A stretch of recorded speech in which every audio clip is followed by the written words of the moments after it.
Good morning friends. स्वागत है corona classes by R Kumar के इस नए यूट्यूब चैनल में आप सभी विद्यार्थियों का। मैं आशा करता हूं कि आप सभी विद्यार्थी सकुशल स्वस्थ होंगे। घर रहें, स्वस्थ रहें, अपनी तैयारी जारी रखें।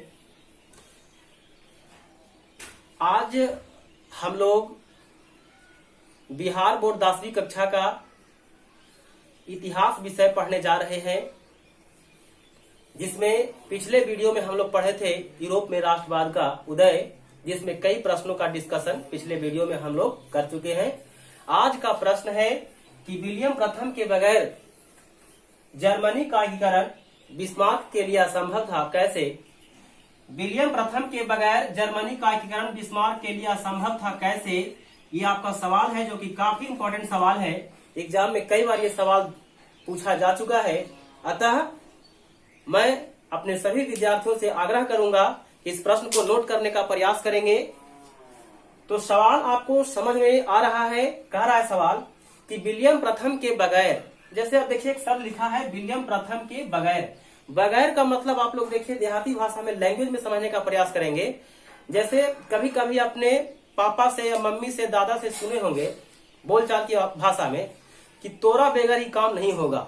अर्थात कहने का मतलब ये कि विलियम प्रथम के बगैर जर्मनी का एकीकरण बिस्मार्क के लिए असंभव था, कैसे? ये आपका प्रश्न है। तो प्रश्न का उत्तर कैसे लिखेंगे, पहले अच्छे ढंग से समझिएगा और समझने के बाद इस प्रश्न को उत्तर लिखने का प्रयास करेंगे।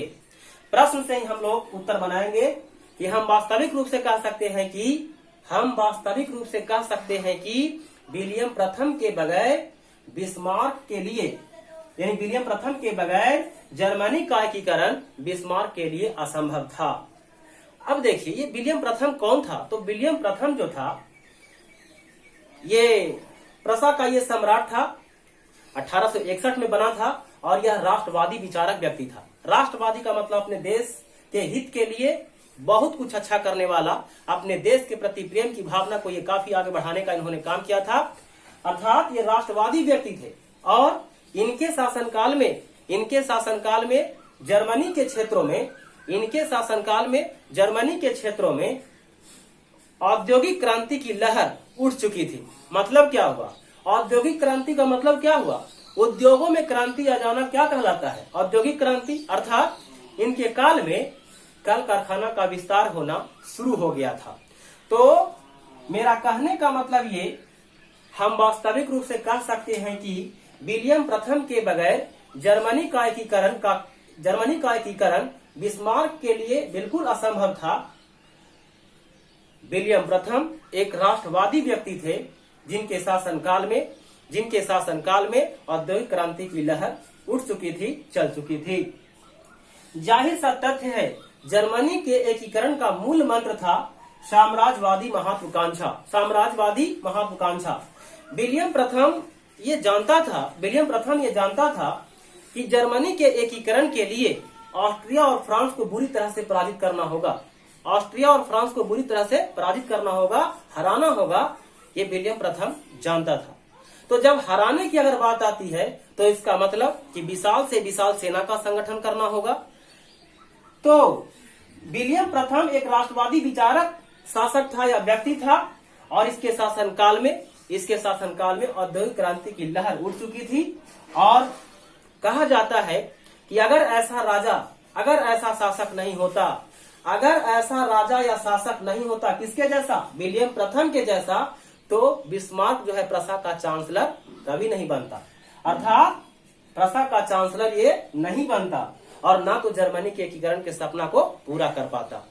तो आखिर क्या खासियत था? विलियम प्रथम ने क्या किया जिसकी वजह से जर्मनी के एकीकरण का सपना पूरा हो गया? अच्छा, ये जो विलियम प्रथम था ये जानता था कि जर्मनी का अगर एकीकरण कर सकता है तो वो विलियम प्रथम जो है जानता था कि जर्मनी का एकीकरण अगर कोई कर सकता है तो बिस्मार्क ही कर सकता है। माने पूर्णतः उस पर भरोसा था।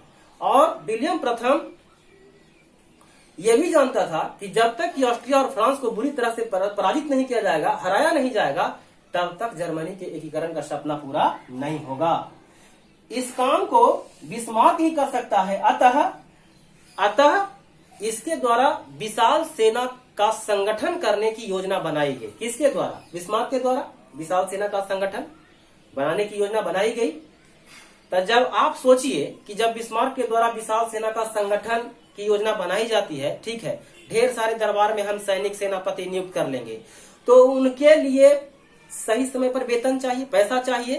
तो पैसा को लेकर के, वेतन को लेकर के, सैनिक के खर्च को लेकर के संसद में विवाद उठ गया। संसद में क्या हो गया? विवाद उठ गया। तो इस बात को लेकर के अर्थात किस बात को लेकर के? सैनिक के खर्च को लेकर के ना, इस बात को लेकर के बिस्मार्क को विलियम प्रथम ने बर्लिन बुलाया। कहां? बर्लिन बुलाया। और बर्लिन बुला करके कहा कि तुम्हें जितना रकम चाहिए उतना ले जाओ और जर्मनी के एकीकरण करने का प्रयास करो। अच्छा, अब इस प्रकार से जर्मन जब हर तरीके से सहायता करने का वो काम करता है, कौन करता है? विलियम प्रथम। और अंततः बिस्मार्क के द्वारा जर्मनी के एकीकरण के सपना को वह पूरा कर देता है। मतलब हर तरीके से खर्च देने के लिए तैयार हो गया। कौन? विलियम प्रथम। तो इस प्रश्न का उत्तर कैसे लिखिएगा? फिर से सुन लीजिए आप लोग। हम वास्तविक रूप से कह सकते हैं कि विलियम प्रथम के बगैर अर्थात विलियम प्रथम के बिना जर्मनी का एकीकरण बिस्मार्क के लिए वास्तविक में असंभव था। विलियम प्रथम एक राष्ट्रवादी व्यक्ति था जिसके शासनकाल में अवधि में जर्मनी के क्षेत्रों में औद्योगिक क्रांति की लहर उठ चुकी थी। और विलियम प्रथम ये जानता था कि जब तक कि ऑस्ट्रिया और फ्रांस को बुरी तरह से पराजित नहीं किया जाएगा तब तक जर्मनी का एकीकरण का सपना पूरा नहीं होगा। और अगर इस काम को कोई कर सकता है तो वो कौन है? बिस्मार्क। अब जैसे बिस्मार्क की बात आ गई, ठीक है, विलियम प्रथम ये भी जानता था कि उसे हराने के लिए विशाल सेना का संगठन करना होगा। और अंततः बिस्मार्क ने विशाल सेना के संगठन की योजना बनाई, परंतु सैनिक के खर्च को लेकर के संसद में विवाद उठ गया, उलझने पैदा हो गई, जिसकी जानकारी को पाकर विलियम प्रथम ने बिस्मार्क को बर्लिन बुलाया और कहा तुम्हें जितना रकम चाहिए, जितनी राशि चाहिए, जिन जिन वस्तुओं की आवश्यकता है उतना तुम ले जाओ और जर्मनी के एकीकरण के सपना को पूरा करो। इस प्रकार से अपने हर सहयोग से अपना जो है हर प्रकार का सहयोग बिस्मार्क को करता है और अंततः जर्मनी के एकीकरण के सपना को बिस्मार्क जो है पूरा कर देता है। तो इस प्रकार से इस प्रश्न का उत्तर जो है समापन होता है। अब इसके बाद अगला जो क्वेश्चन है, यह भी सवाल काफी इंपॉर्टेंट है। लिखेंगे क्वेश्चन, गैरीवाल्डी के कार्यों को लिखें। गैरीवाल्डी के कार्यों का वर्णन करें या गैरीवाल्डी का परिचय दें। अच्छा, अब देखिए, ये गैरीवाल्डी की बात करते हैं। तो गैरीवाल्डी एक पेशे से नाविक था जिसका जन्म नाविक परिवार में, खास करके नाविक परिवार में हुआ था, गरीब परिवार से संबंधित थे। ऑब्जेक्टिव में पूछेगा कि गैरीवाल्डी पेशे से क्या था? नाविक था, किंतु यह एक सैनिक भी था और जिसका जन्म, याद रखेंगे, नाविक परिवार में ही, एक गरीब परिवार में हुआ था, जो युवा अवस्था तक, युवा का मतलब जवान, युवा अवस्था तक ये नाव चलाने का काम किए और अपने घर की स्थिति को संभालने का काम किया। 1860 ईस्वी में इटली एक संगठित क्षेत्र बन चुका था। अर्थात जो इटली है, इटली एक संगठित का मतलब बहुत ही अच्छा क्षेत्र बन चुका था, विकसित क्षेत्र बन चुका था। 1860 ईस्वी में इटली एक संगठित क्षेत्र बन चुका था, लेकिन इटली के कुछ क्षेत्र जैसे में नेप्सल्स है, सिसिली है। नेप्सल्स और सिसिली पर जोश खरोश के साथ गैरीवाल्डी जो है उन क्षेत्रों पर अधिकार करने के लिए वह प्रयास करता है। कौन? इटली का एक क्षेत्र था, एक जगह का नाम है जिसका नाम है सिसिली और नेप्सल्स। इन क्षेत्रों पर अधिकार या कब्जा जमाने के लिए गैरीवाल्डी जो है पूरे जोश खरोश के साथ मैदान में उतरता है। लेकिन याद रखेंगे कि ये जो इटली था, इटली पर कब्जा जमाए हुए था, खास करके इस समय की अगर बात करते हैं तो फ्रांस का अधिकार था। किसका? बहुत सारे ऐसे क्षेत्र थे जिस पर किसका अधिकार था? फ्रांस का।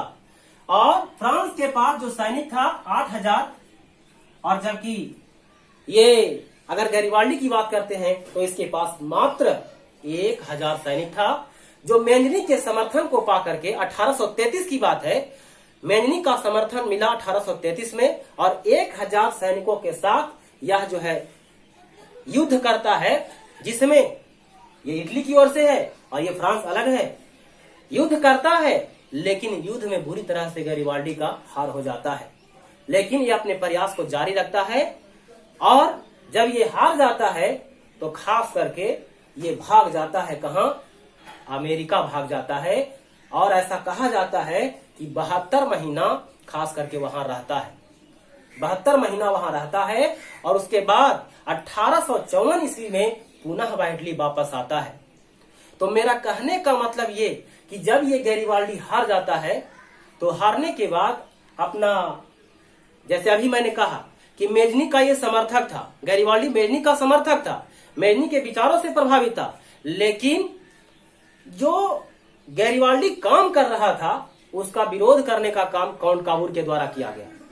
काउंट काबूर ने गैरिबाल्डी का विरोध किया और जैसा कि अभी मैंने कहा कि युद्ध जब करता है गैरिबाल्डी तो युद्ध में जब हार हो जाती है तो वह भाग जाता है अमेरिका और इस प्रकार से अपना सारा जीता हुआ क्षेत्र, सार्डिनिया का एक राजा था, सार्डिनिया का एक शासक था विक्टर इमैनुअल, अर्थात विक्टर इमैनुअल को अपना सारा जीता हुआ प्रदेश दे देता है और वह एक साधारण किसान के रूप में अपना जीवन व्यतीत करने लगता है।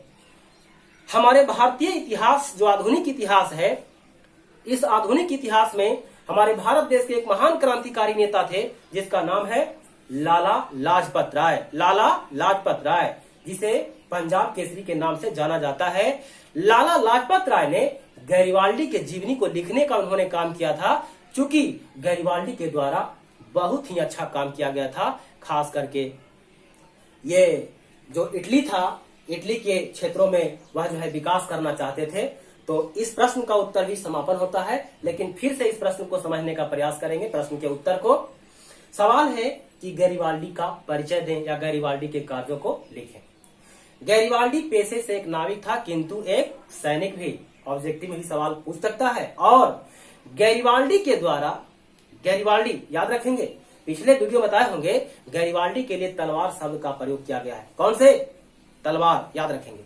और गैरिबाल्डी ने अपने सेना के नाम पर लाल कुर्ती, रेड गार्ड्स, लाल कुर्ती का गठन किया था। यह भी ऑब्जेक्टिव पूछ सकता है कि लाल कुर्ती का गठन किसने किया था? तो गैरिबाल्डी ने, है ना। रेड गार्ड्स, है ना, अपने सेना के नाम पर यह गठित किया था। तो सबसे पहली बात, गैरिबाल्डी एक पेशे से नाविक था किंतु एक सैनिक भी, और इसका जन्म एक गरीब नाविक परिवार में हुआ था जो युवा अवस्था तक, जवानी तक नाव चलाने का काम किया। 1860 ईस्वी में इटली एक संगठित क्षेत्र बन चुका था, लेकिन इटली का कुछ क्षेत्र जैसे नेप्सल्स है, सिसिली है, इन सभी क्षेत्रों पर पूरे जोश खरोश के साथ गैरिबाल्डी जो है उस पर अधिकार करने के लिए प्रयास करता है। उस समय इटली के कई क्षेत्रों पर फ्रांस का अधिकार था, लेकिन मैंजनी का समर्थन पा करके वह जो है युद्ध करता है, परंतु युद्ध में इसकी हार हो जाती है और हार हो जाने के बाद गैरिबाल्डी जो है अमेरिका भाग जाता है। इसके बाद हमने क्या कहा कि गैरिबाल्डी ने अपने सैनिक के नाम पर रेड गार्ड्स या लाल कुर्ती का गठन किया था और साथ ही साथ में इनके कार्यों का विरोध काउंट काबूर के द्वारा किया गया। और इस प्रकार से जब हार हो जाती है तो अंततः अपना सारा जीता हुआ क्षेत्र सार्डिनिया का शासक विक्टर इमैनुअल को बिना संधि समझौता के, बिना कुछ कहे बिना ही अपना सारा प्रदेश जो है उनको दे देता है और एक साधारण आम किसान की तरह जो है जीवन व्यतीत करने लगता है। कौन? गैरिबाल्डी। इस प्रकार से गैरिबाल्डी का कार्य जो है समापन होता है। इसी प्रकार से इन प्रश्नों के उत्तर के साथ ही मैं अपनी वाणी को विराम देता हूं। बहुत बहुत धन्यवाद।